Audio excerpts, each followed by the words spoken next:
नमस्कार मंडळी, मी उषाच किचनमध्ये तुमचं सगळ्यांचं खूप खूप मनापासून स्वागत। तर आज आपण अगदी साधी सोपी रेसिपी चिकन खरडा कसा बनवायचा ते पाहतोय। तर इथे मी साधारण पाव किलो एवढे चिकन घेतलेलं आहे। चिकन आपल्याला स्वच्छ धुवून घ्यायचं आहे। धुवून झाल्यानंतर पाव चमचा हळद, चवीनुसार मीठ लावायचे, वरती झाकण ठेवून थोडंसं साईडला ठेवून द्यायचं आहे। आता आपण घेऊया कढईमध्ये अगदी पाव चमचा एवढं तेल। तर ह्यामध्ये टाकायचं आहे 7 ते 8 हिरव्या मिरच्या। हिरव्या मिरच्या आपल्याला तेलावरती अशा छान मऊ होईपर्यंत भाजून घ्यायच्या आहेत। तर ह्यामध्ये टाकायच्या आहेत 15 ते 20 लसणाच्या पाकळ्या। लसूण आणि हिरवी मिरचीमुळे ह्या खरड्याला छान अशी चव येते, त्यामुळे हिरवी मिरची आणि लसूण छान भाजून घ्यायचं आहे तेलावरती। तर हे छान भाजून झाल्यानंतर आपल्याला एका प्लेटमध्ये काढून घ्यायचे। तर इथे तुम्ही पाहू शकता अशा पद्धतीने काढून घेतल्यानंतर हे थंड होण्यासाठी ठेवायचे।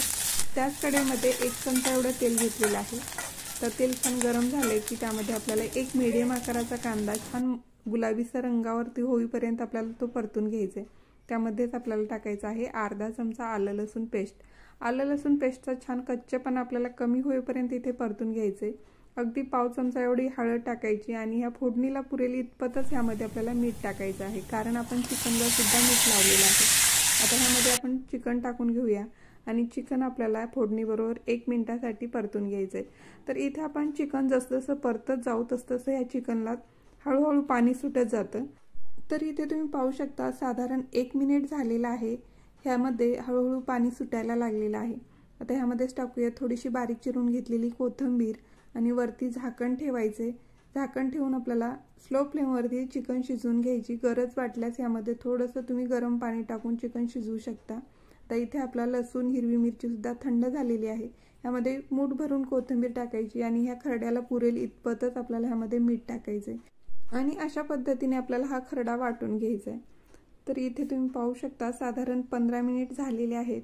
पण 15 मिनिट आपल्याला झाकण ठेवून असंच ठेवायचं नाही, मध्ये मध्ये 4-5 मिनिटांनी आपल्याला हे चिकन मिक्स करत राहायचं आहे। जर तसंच ठेवलं तर खालून चिकन करपतं। आता ह्यामध्ये खरडा टाकून घेऊया आणि अगदीच पाव चमचा एवढा ह्यामध्ये गरम मसाला टाकायचा आहे आणि चिकन आपल्याला छान ह्या खरड्याबरोबर मिक्स करून घ्यायचं आहे। इथे मी खरडा वाटत असताना सुक्या खोबऱ्याचा वापर केलेला नाही। जर तुम्हाला हवं असेल तर ह्यामध्ये तुम्ही किसून घेतलेलं सुकं खोबरं सुद्धा वापरू शकता। अगदी 2 चमचे एवढं मी मिक्सरच्या भांड्यामध्ये पाणी टाकून घेतलेलं आहे आणि हे पाणी आपल्याला ह्या चिकनमध्ये टाकून घ्यायचे। वरती झाकण ठेवून साधारण 5 मिनिटासाठी एक वाफ काढायची आहे। तर इथे साधारण 5 मिनिट झालेले आहेत। आपण झाकण उघडून पाहूया तर मस्त असा सुगंध सुटलेला आहे आणि एकदा हा चिकन खरडा आपल्याला मिक्स करून घ्यायचा आहे। तर इथे तुम्ही पाहू शकता मस्त असा आपला चिकन खरडा तयार झालेला आहे। वरून कोथिंबीर टाकायची, पुन्हा एकदा छान मिक्स करायचे आणि आता आपण गॅस बंद करून घेऊया। तर इथे तुम्ही पाहू शकता चिकन सुद्धा छान मऊसर शिजले गेले। आता हे एका प्लेटमध्ये काढून घेऊया। तर हा चिकन खरडा आपण भाकरी बरोबर, चपाती बरोबर, भाताबरोबर सुद्धा खाऊ शकता। चवीला अतिशय छान लागतो।